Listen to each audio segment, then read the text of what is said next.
Here to react, Congressman Pat Fallon. Congressman, why would we think that this changing calendar will magically change this administration's policy?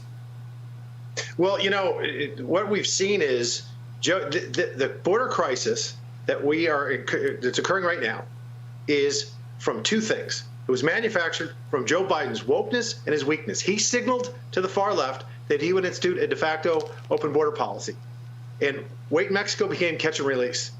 And build the wall became open the gate, and deport criminals became cartels run amok.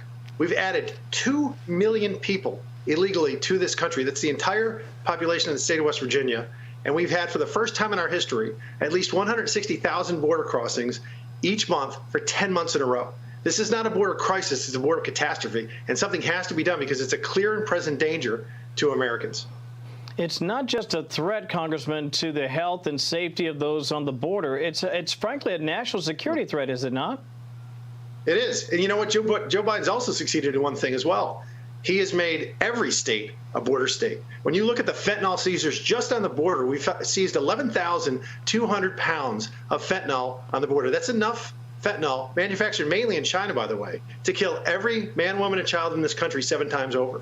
We've seized 200,000 pounds of methamphetamine this year alone. And it's a lot easier for the cartels to smuggle their illegal narcotics when half of our Border Patrol agents are changing diapers, administering COVID tests, and babysitting.